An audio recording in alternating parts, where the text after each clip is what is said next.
এমন এক জাহিলাতের যুগে পৌঁছে গেছি যা ভাষায় বলে বোঝাতে পারবো না। একজন গর্ভবতী মহিলাকে ধর্ষণ করে বেঁচে থাকা অবস্থায় তার পেট থেকে বাচ্চা বার করে হত্যা করা হয়েছে। আর এটাকে কিছু অন্ধভক্ত সোশ্যাল মিডিয়া ইনফ্লুয়েন্সাররা একটা হিন্দু মহিলার হত্যা বলে দাবি করছে।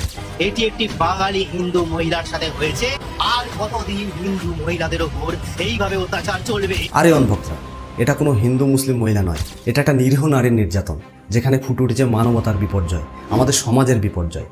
ধিক্কার শাসক গোষ্ঠীকে। এই ঘটনা শুধু একজনের সঙ্গেই ঘটেনি। মহারাষ্ট্রে 3 বছরের শিশুকন্যার সাথে, বিহারের 4 বছরের কন্যা মীনাক্ষীর সাথে, রায়পুরে 3 বছরের কন্যার সাথে, এরকম আরও শত শত জঘন্যতম অপরাধের এক্সাম্পল রয়েছে, যেগুলো দেখে শুনে আপনাদের গায়ের লোম খাড়া হয়ে যাবে, রক্ত গরম হয়ে লাভার মতো ফুটবে। কিন্তু আমাদের দেশের সরকার করছে কি? নাকি কোটি কোটি টাকা খরচা করে বেটি বাঁচাও বেটি পড়াও স্লোগানের প্রচারই করিয়ে বেরিয়েছে।